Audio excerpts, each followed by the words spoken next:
Ògo fún Ọlọ́run ní òkè ọ̀run. Glory be to God in the highest. Àtúnkí gbogbo wa níbi gbogbo. We greet us all anywhere that we are. Níbi gbogbo tí ẹ ti ń wò wá. Everywhere that you are viewing us. Lórúkọ Jésù ojú tẹ́ fi wò wá kò ní fọ́. In Jesus' name, your eye will not go blind. Agbára Ọlọ́run lórúkọ Jésù yóò gbà ayé yín là. The power of the Lord will save you.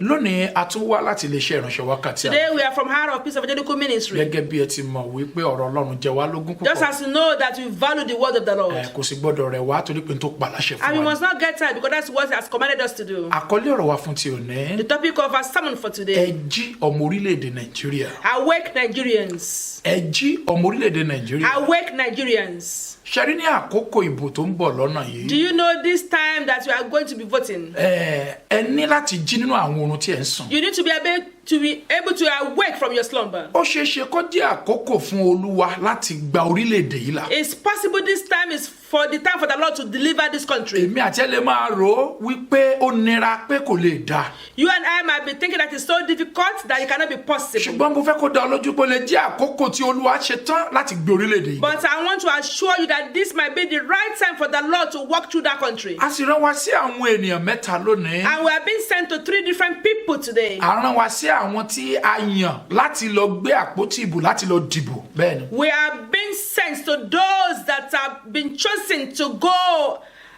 for that appointment. Bẹ́ẹ̀ni àwọn tí a pè tá a lè pè wọ́n ní candidate àbí aspirant fún governorship ni o bí House of Assembly ni o fún Federal House ni o àwọn ni ọ̀rọ̀ àkọ́kọ́ ìkọ́kọ́ bá. The first one is going to those people that have been appointed to be candidates for election. Ẹ ṣé bẹ́ẹ̀ àwọn ẹnì kejì ó ní àwọn ènìyàn tí ipò yìí ṣe ọ̀nà yín tí ẹ fẹ́ fi ipá lọ sí ibẹ̀. And the second people are those that are not being called. That is not your own appointment, but you want to force yourself into it. Ẹ ṣé ẹnì kẹta ó ní ọmọ orílẹ̀-èdè Nàìjíríà tí a máa fa àwọn ènìyàn wọlé tá a fà wọn kalẹ̀ tá a sì dìbò fún wọn. The third people are those that are Nigerians that will be voting them in. Ẹ ṣé púpọ̀. Ṣùgbọ́n láàrin àwọn mẹ́ta yìí ẹni àkọ́kọ́ àti èyí tó parí ṣe pàtàkì tí ọ̀rọ̀ yìí bá wí púpọ̀ jù. But among these 3 people, the first one and the third set, they are very important for this message. Ní àkọ́kọ́ ó lè máa bèrè pé kí ló kan àwọn wọ̀nyí pẹ̀lú ọ̀rọ̀ òṣèlú. Firstly, you might be wondering what have you got to do with politics. Àìmọ̀kan ló dá wàhálà yìí sílẹ̀ fún ọ̀pọ̀lọpọ̀ ní orílẹ̀-èdè ní ó jẹ́ kẹ́ ẹ mọ̀ pé gbogbo èèyàn ló yẹ kó wà níbẹ̀ bẹ́ẹ̀ ni. Because we don't have that knowledge, that's why we don't know that it pertains to every soul. Àti pé nígbà tí àwọn tí kò ní ìmọ̀ àwọn oníjẹkújẹ àwọn tí kò ní ìbáwí bẹ̀rẹ̀ ṣíṣe olórí wa láàrò pé òṣèlú ohun tí kò dára ni. And then not until when all those people that they don't have good intention suddenly become our leaders, that's why we begin to wonder that politics is nothing good. Kí la ń pè ní òṣèlú? What is politics? Òṣèlú ní ètò àti ìlànà tí a gbé kalẹ̀. This is the way that has been highlighted. Bẹ́ẹ̀ni fún àwọn ará ìlú láti ṣètò lórí ìlú fún ìmúdàgbàsókè àti ìlọsíwájú orílẹ̀-èdè. For Nigerians to be able to take control of that country for the development of the country. Kì í ṣiṣẹ́ gbogbo ènìyàn ni ó wà níbẹ̀, àwọn kan la ó yàn láti lọ ṣojú níbẹ̀. And politics is not for every soul. There are some set of people that will be elected to go and be in position. Kò wá sí irú ipò táwa bàbá jẹ́ onígbàgbọ́ ibù ká jẹ́ abọ̀rìṣà ká jẹ́ mùsùlùmí àrọ́gbọ́n dàsá gbọ́dọ̀ wà ní abẹ́ òṣèlú yìí. And no matter whom you are, whether Christian or Muslim, no matter your position, you will be under their authority. Torí pé gbogbo onígbàgbọ́ nìkan kọ́ ni ò ní ṣiṣẹ́ àwọn tó ń ṣiṣẹ́ ní bank tí wọ́n ń ṣiṣẹ́ nílé oríṣiríṣi ilé iṣẹ́ ni wọ́n wà ní ẹgbẹ́ onígbàgbọ́. Because it's not just only Christians, we have everybody, those who work in banks, those who work in different companies, they are among all these people. A sì gbọ́dọ̀ wà ní abẹ́ òfin kan tó dè wá torí pé a ò lè ṣe ta ṣe torí pé orílẹ̀-èdè kan la wà tí a wà ní abẹ́ òfin. And there must be a law that is guiding us because we are in one country. Ìdí nìyí tí a ò fi lè pàtì ó fẹ́ ó kọ̀ abẹ́ òfin kan ló wà ó bá jẹ́ onígbàgbọ́ ó bá jẹ́ pásọ̀ tó wù kí ènìyàn jẹ́. And that's the reason why we cannot come off it, because whether you want it or not, whether a pastor or anything that you have, you must be under the law. Ìyẹn ni pé bí a bá fẹ́ òmìnira tí a bá fẹ́ ayọ̀ àti ire ní orílẹ̀-èdè tí a wà òṣèlú bẹ̀ ó kàn wá àrọ́gbọ́n dá sí a gbọ́dọ̀ wà níbẹ̀ bẹ́ẹ̀ ni. That means when you want the goodness of that land, you must be partaker of that particular politics. Ètí mo ń sọ nìyí kì í ṣe wípé káfò lónìí kálọ́mà ní pásítọ̀ ló ń fẹ́ di gọ́fúnà àbí wòlíì ló ń fẹ́ di gọ́fúnà kọ́. What I'm saying is not that pastors should go and say they want to become a governor or prophet say he wants to become a governor. That's not what I'm saying. Mi ò sọ pé n tó burú ni, mi ò sọ pé n tó dára ni. I'm not saying that it's good or it's bad. Bẹ́ẹ̀ni ṣùgbọ́n mo fẹ́ mọ̀ ní pé abẹ́ òṣèlú kan náà lọ wà, abẹ́ ìjọba kan ló wà ní ìlú tó wà. But I just want you to know that you are in under one leadership and one governor wherever you are. Ìdí nìyí o ò rí ọgbọ́n dá sí ní o nílò ìjọba tí ó fi ọlọ́kàn balẹ̀ àti That's the reason why there's no way out. You have to be under the law of a particular country. Tàbá sì wo Jésù Kristi Olúwa wa ní ìgbà tóun àti Pétérù kọjá lọ ní ilẹ̀ kan ní ilẹ̀ Ísírẹ́lì ní ìgbà yìí. And when we want to consider Jesus Christ, when Jesus and Peter was going along in one particular country in Israel, Wọ́n pè wọ́n àwọn tó ń gba owó orí ní pé wọ́n gbọ́dọ̀ san owó orí níbi tí wọ́n lọ yìí. they were being invited for them to come and pay the tax wherever they are going. Ṣùgbọ́n ẹ̀rí wọ́n bi Pétérù léèrè pé ṣé àwọn ọmọ ló ń san owó orí ni àbí àwọn àlejò. But they were asking Peter, is it for the visitors or for those of that particular country? Wọ́n ti ẹ̀ ń bèrè pé ṣé ọ̀gá yín tá ń pè ní Jésù ṣé ó yẹ kó san owó orí àbí kò yẹ kó san. They were even asking whether Jesus Christ was to be able to pay that tribute or not. Ṣùgbọ́n Pétérù dáhùn ó ní kò ní, ó ní Jésù ò yẹ kó san torí pé ọmọ ni. But Peter said Jesus is not supposed to pay because he's child of that particular country. Bẹ́ẹ̀ni ṣùgbọ́n Jésù dá lóhùn wípé ó ń bilẹ̀ pé ṣé ọmọ ló ń sanwó ni àbí àlejò.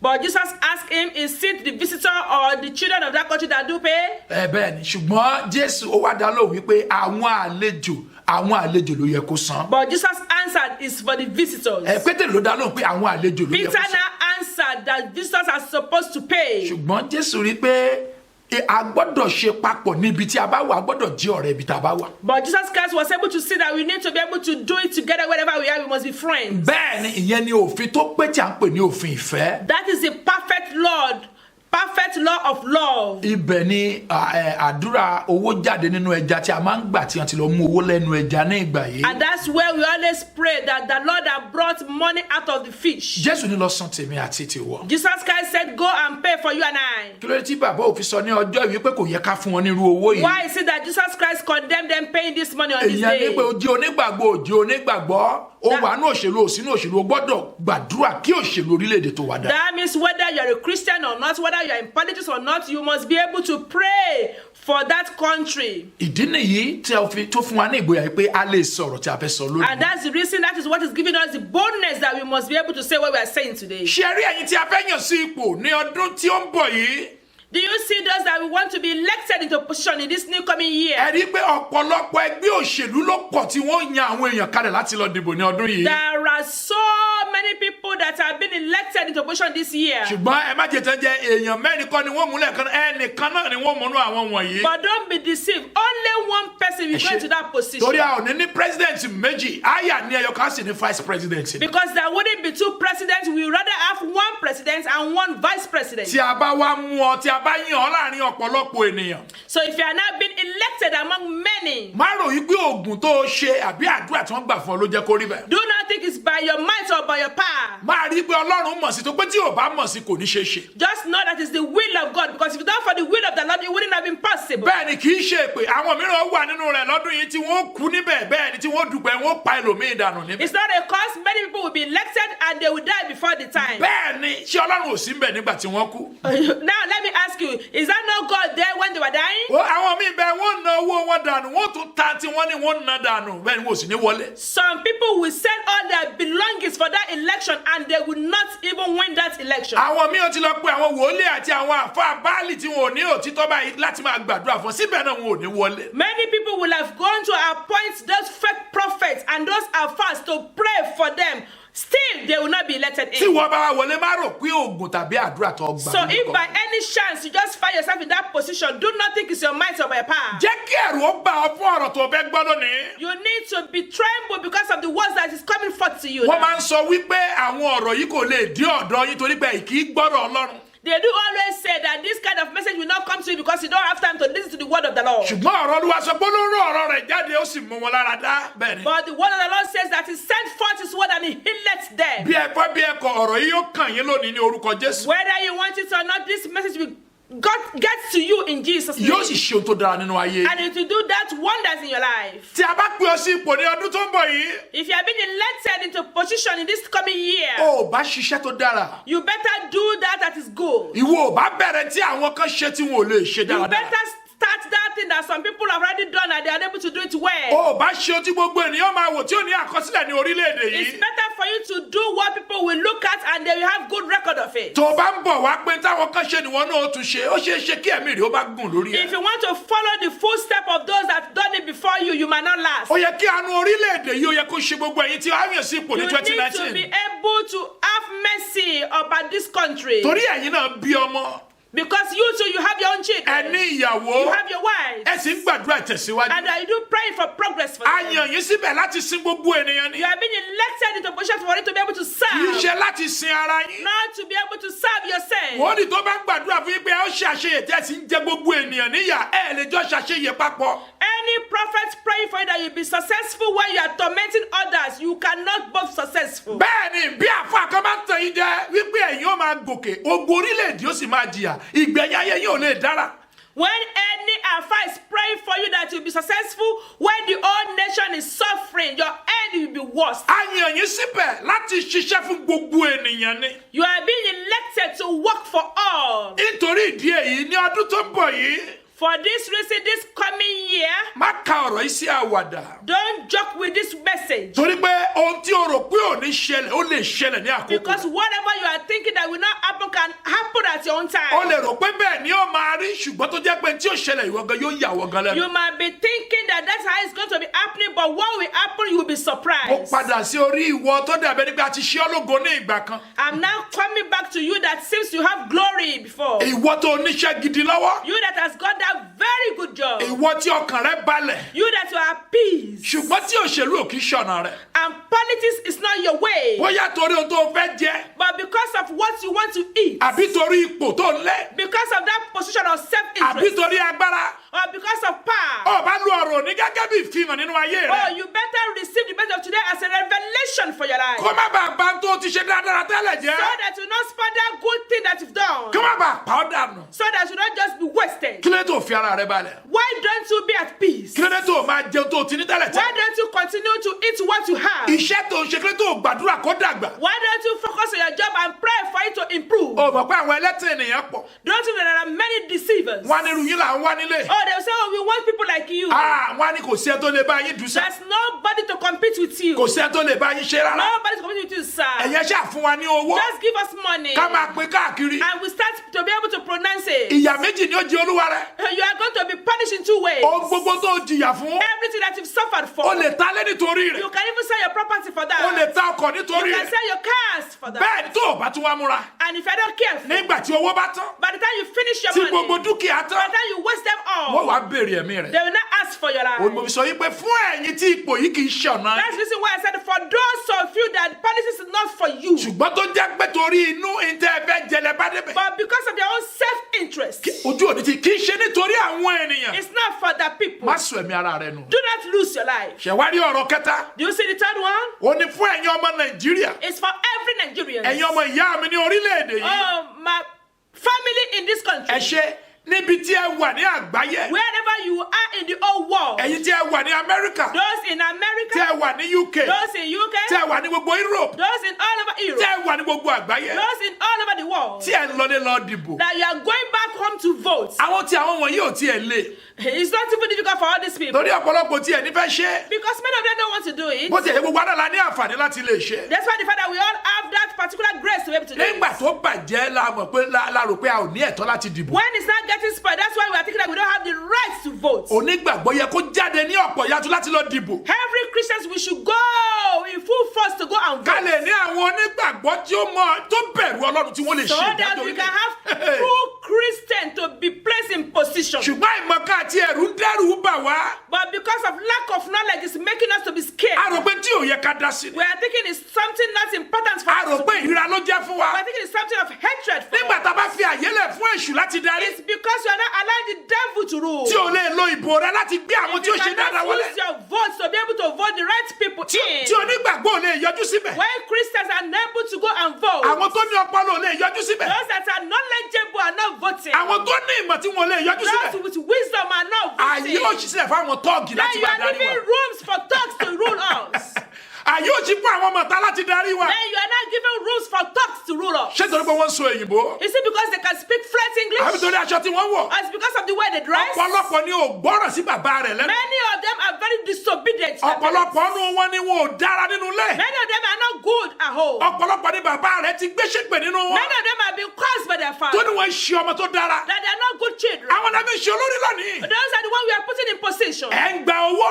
You are receiving money. wọ́n ra àlàáfíà tí yín. And they are not buying your peace. nítorí 500 naira. Because of just 500 naira. nítorí 1000 naira. Because of 1,000 naira. nítorí kóńgò ráìsì kan. Because of a bowl of rice. nítorí wọ́n á tún àti lọ máa pín fóòmù fún yín. They will even be distributing foam for you. ìwọ mọ̀ kó dára kó o sùn lórí ẹni kò ní àlàáfíà. Maybe you don't know it's even good for you to sleep on an ordinary mat and be at peace. ojú òní ti jú kí wọ́n lọ ra fóòmù fún ẹ lọ. Than for you to be sleeping on mattresses.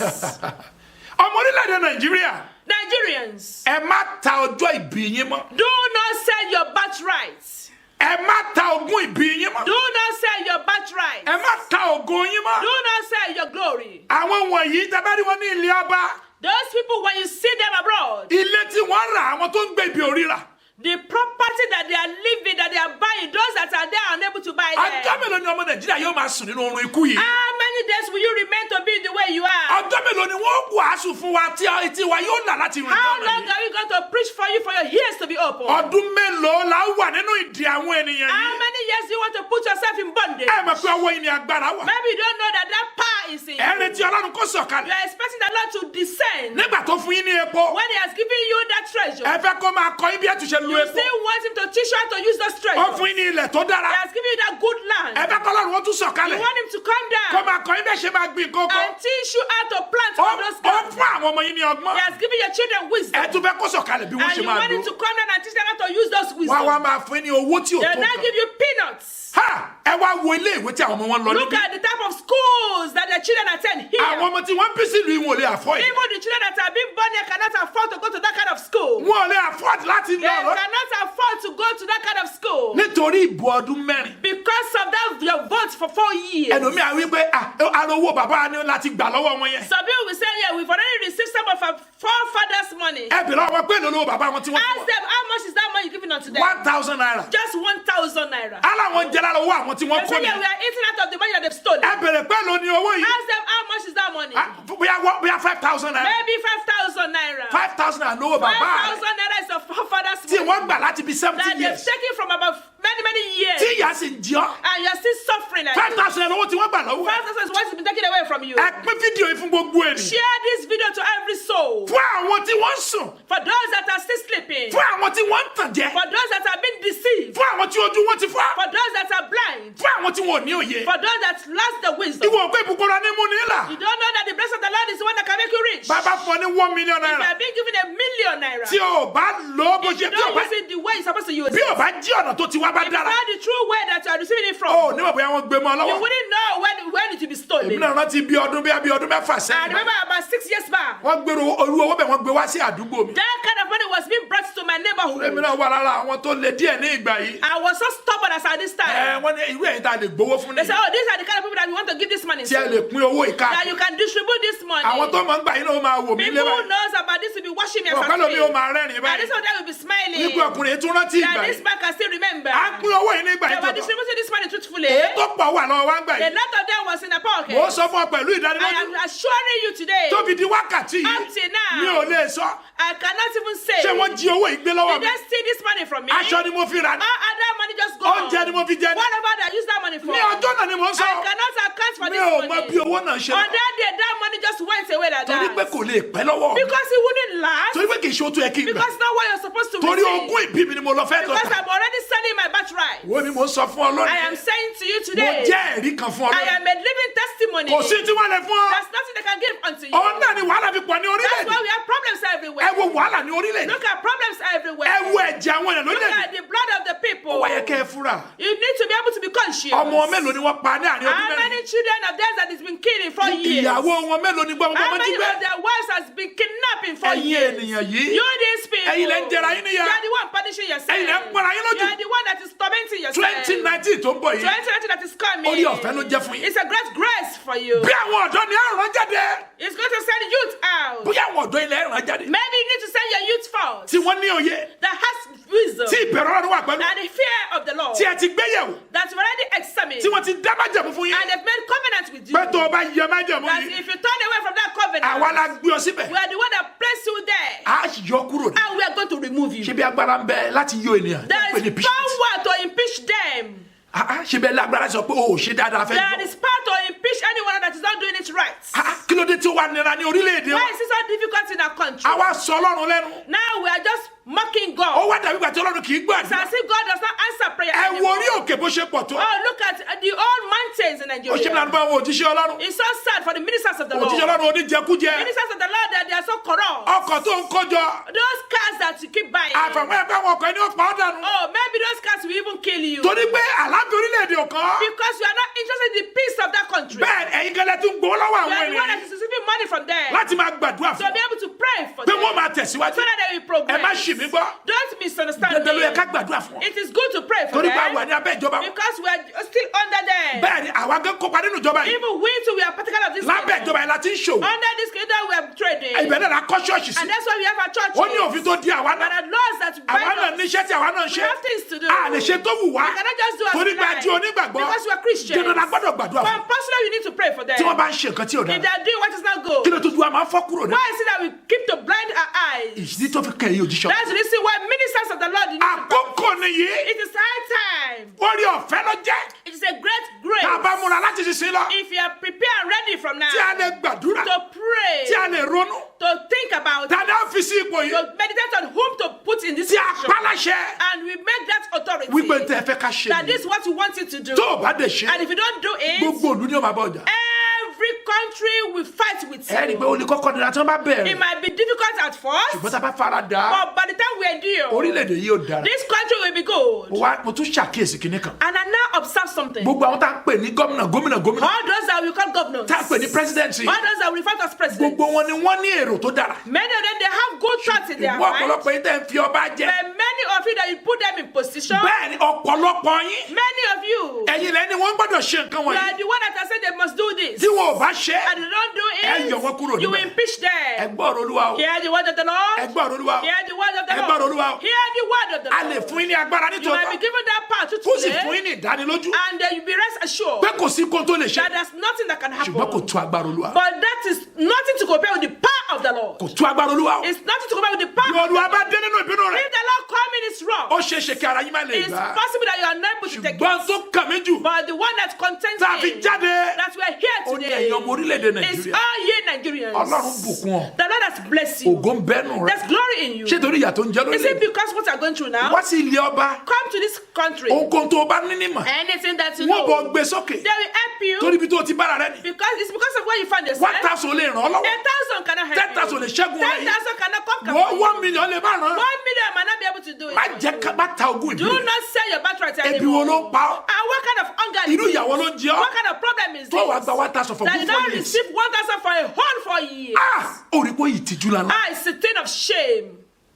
Èló wọ́n fẹ́ fún ọ? How much will they give you? Láàrin ọdún mẹ́rin. Within 4 years, 5,000 ló ní láàrin ọdún a mẹ́rin. 5,000 naira? Olówó bàbá rẹ tí wọ́n jí And you gbé. are saying it's your forefathers Ṣé that bí have aró wa stolen. náà là ń gbà padà? And you are receiving it back? Ẹ jẹ́ kí ohùn yìí kò lẹ́nu yín. Oh, stop from saying this thing. Ẹ gbára yín kúrò lọ́wọ́ ogun ènìyàn. Take yourself out of them. Ẹ gba ìjọba yín kúrò lọ́wọ́ ìkà. Deliver yourself from those wicked Kí people. ayé yín kò lè ní So ìsìn. that your life can be at Kí ni peace. ìwé Kíróníkà kejì? The book of 2 Chronicles. Orí ìkejì ẹsẹ̀ kẹrìnlá wí. 2 Chronicles 7:14. Bẹ́ẹ̀ni. 2 Chronicles 7:14. Bí àwọn ènìyàn mi tí à ń pe orúkọ mi mọ́ bá rẹ ara wọn Wọ́n bá ara wọn sílẹ̀, sílẹ̀. tí wọ́n bá sì gbàdúrà, Tí wọ́n gbàdúrà. tí wọ́n bá sì wá ojú Tí mi, wọ́n wá ojú mi. tí wọ́n bá sì yí padà kúrò nínú ọ̀nà búburú wọn, Nínú ọ̀nà búburú. ní ìgbà náà ni èmi Nígbà náà. yóò gbọ́ láti ọ̀run wá, Láti ọ̀run. èmi ó sì dárí ẹ̀ṣẹ̀ wọn Èmi ó sì jì, dárí ẹ̀ṣẹ̀ wọn jì. èmi ó sì wo ilẹ̀ wọn sàn. Yóò wo ilẹ̀ wọn sàn. Àṣírí ọ̀rọ̀ náà tó mẹ́bẹ̀ ló gbọ́. That is the secret of the world. Ẹ jí lójú oorun yín. Awake from your slumber. kò sí ogun tó ń jà wá lórílẹ̀-èdè. There's no problem that is attacking a ò us. ní ìṣòro kankan. We don't have any problems. àwa ní ìṣòro ara wa. We are the problems of ibẹ̀ bá àwọn ourselves. orílẹ̀-èdè kan gbára wọn lọ́wọ́ àwọn ìjọba Egypt yìí. Did you see there are some countries that receive themselves, deliver themselves from the kingdom of the kí ló Egyptians? dé yóò lè ṣerú. Why can't you copy them? ẹ dìde ní àkókò yìí I work as at this time fún ìbò 2019 tó bọ̀ for yìí. this election that is coming. ẹ ronú wípé Now meditate and repent. ìyà yìí tó gẹ́. It is enough. ẹ jẹ́ ẹ gbé ìgbésẹ̀ tó dára. Take the good step. bó o lẹni tẹ́ ẹ yàn sí bó ṣe lágbára jù yín lọ. Now tell me, how can the person that you voted in will be more powerful ẹ than tó ń you? sunkún káàkiri àdúgbò tó ló ń campaign káàkiri àdúgbò. Somebody that was campaigning tó all around tó ń bá yín jẹun ẹni tí ò lè bá yín jẹun tó wáyé kó wá dórí ipò kò ní lè bá yín jẹun mọ́. is eating with you now, but by the time they are being put in that position, they won't be able to sit with you to eat sọ́dẹ̀ ti anymore. ṣe láìmọ iye ọdún ẹ̀mí pé wọ́n And tàn. they've done that to you many years. Don't you know that you have been deceived? wọ́n á dọ̀bálẹ̀ wọ́n á bá yín bọ́wọ́. They will now prostrate and even shake hands. tí wọ́n bá with you. wọlé ẹ ò ní lè By kí the time wọ́n. they are in that position, you won't be able to get to them nínú ń anymore. bí yìí à ń rí wọn lójú títì tí wọ́n rìn káàkiri. In this part of the world, we see them on the road walking all around. bẹ́ẹ̀ jọ wà nù tírẹ̀nì kò sí You ẹjọ́ will bí be wọ́n kẹ́ trained ṣe. together. There's nothing special in it. bẹ́ẹ̀ ni kò sí tó jọjú bẹ́ẹ̀. Nothing special in it at mo all. ní gómìnà ìlú kan tí mi ò ní dárúkọ lórí afẹ́fẹ́ mi. I'm able to see one governor of a particular country I wouldn't mention. ó wá the bí name. oṣù mẹ́rin sí àdúgbò mi ní UK. He came in about 4 months to my neighborhood. ẹ̀rí àjọjókòó nù tírẹ̀ báyìí. We sat together in the train. mo wo báyìí mo ní ẹ̀rá ara bí. I look at him. I said, I look at him. This tí o bá person. wà lẹ́ ẹ̀ lè rí bó ní mo ṣe. If it happens to be in Nigeria, I wouldn't be able to see them at all. ẹ ṣe ìgbé ayé wa nìyẹn. Is that a very good living? kí ni wọ́n ń bá káàkiri. What is that they're even looking for? ẹ̀yin ní ká gbára yín. You have to be able to deliver yourself ẹ from jíjí them. òdodo. I work the work of righteousness. wọn ò fi ọmọ tí wọ́n ṣògùn owó. They're not using their own children for ritual. ẹ̀yin tálákà náà lẹ tún lu ọmọ They ara are yín. using the poor for ritual. mélòó lẹ gbọ́ tí wọ́n yìnbọn lù nínú How wọn. many of the children that you see that are being gunshot? ẹ̀yin. Arise, awake from your slumber. bí èèyàn bá ti tutù ju ogún wà nínú If rẹ̀. you are too slow, there's problem in it. ẹmọ bí jẹ́ ra àdúrà yín sí. Arise and know where you want to send your prayer to. wọ́n gbọ́ bí òṣèlú orílẹ̀-èdè yín ò bá dára. Let me tell you, the politics in your country is not good. bí ìjọba orílẹ̀-èdè yín ò bá dára. If the governor of your country is not good. bí ò bá jẹ́ ìwọ àlùfáà bí ò bá jìyà náà yóò máa fẹ́ tàwọn ọmọ ìjọ rẹ̀. If you as a priest, you don't have problems, it will affect your ẹ congregation. wo tó lọ lórílẹ̀-èdè yìí. Look at what is going on in this wọn ò country. tiẹ̀ fẹ́ rí wa ní orílẹ̀-èdè They don't àgbáyé even mọ́. want to see us anymore. ọgbọ́n tó bẹ gbà sí àwọn kan ń dínà wọn. All those who want to apply for visa, they have been denied. àwọn oníjẹ ìbàlú àwọn They jẹ́. wouldn't want to come and spoil their country. àwọn mi ò tún gbó lọ́wọ́ àwọn Some mi. people will even take huge amounts of money from them. ẹlòmí ò lọ talé. Some people will even sell their Adé, bó o ṣe houses. visa. Help me to apply Kó o for lè visa. bọ́ nínú ìṣòro. So that I can be delivered from this Wọ́n tún ná owó rẹ̀ problem. jẹun. They will even spend their ìwọ ni wọ́n tún wá money. máa fún ní 5,000 naira. So and you still want them to give just 5,000 yóò máa naira. lóun gbà lówó bàbá. I say you are receiving back from the ó money ṣe that mí you láàánú fún ọ. stole. It's so sad. nàìjíríà jíjí òdodo. Nigerians awake. pé orúkọ jésù mi tó wà. Compare Jesus Christ wherever you are. wípé olúwa That's all Lord. má jẹ́ sunrun kú. Do not allow me to sleep that sleep of death. ẹ ṣí ọpọlọ mi. Awake my brain. ẹ là mí ní ojú. Open my eye. kí n má bàa so èrè orílẹ̀-èdè. So that I don't lose the word of my country. sọ di àdúrà. ní Pray orúkọ in jésù. Jesus' ní orúkọ name. jésù. In Jesus' nígbà name. jésù. In Jesus' olúwa name. ẹ là wá ní Oh ojú. ká má Lord, bàa so èrè open my orílẹ̀-èdè. eye. ẹ ràn So wá that lọ́wọ́ I don't olúwa. ẹ ràn wá lose lọ́wọ́ the goodness of olúwa. ẹ my ràn wá olúwa. country. ẹ ràn wá Help me, O olúwa. Lord. ẹ ràn Help wá me, O Lord. jésù In olúwa Jesus' wa. name I pray. àmì kò Amen. jù bẹ́ẹ̀ lọ o. Thou receipts. ìlà ojú rẹ. Open your eye. ẹ jí ní orun tẹ̀sùn.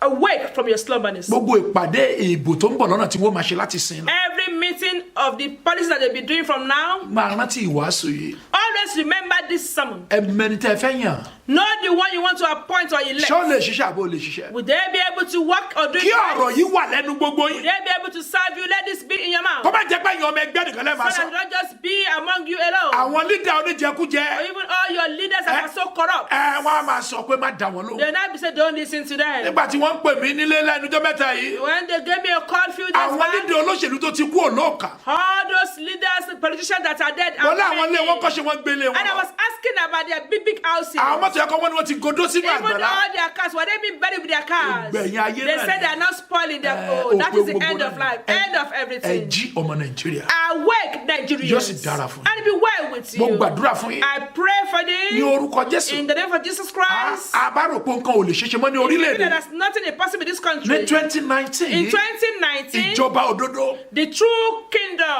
ìjọba rere the good one, olúwa yóò gbé dìde fún. that Lord will arrest it to ìpọ́njú Nigeria. orílẹ̀-èdè yóò dọ́kun. Every poverty will come to an end in Nigeria. wàhálà lọ́sàn-án lórí yóò dọ́kun. Problems will come to an end in gbogbo ẹ̀yin Nigeria. tẹ́ kàwé tẹ́ ẹ̀ríṣẹ́ ẹ ó rí iṣẹ́. All those that are fully educated will get a good job. ìjọba rere a good àwọn governorship, abániṣiṣẹ́ rere, good workers, àwọn tí ó dúró ti ìjọba, those that will stand tí firm, wọ́n ran ìjọba lọ́wọ́ that will help our country. ní òkè, Then that ní àárín position anywhere àti ní ìsàlẹ̀, and even at below. ní orúkọ Jésù, In the name of Jesus Olúwa Christ, yóò gbé wọn the dìde. Lord will put them in position. Ìṣòrílẹ̀-èdè náà yóò dópin. And the Lord will put an end to our Ẹ ó sì ní ayọ̀ tó problems. pọ̀. And you have great joy. Bẹ́ẹ̀ ni ó sì rí. So shall it be. Jésù Kristi In Olúwa wa. Jesus' name we pray. Àmín. Amen. Àmín. Amen. Àmín. Amen.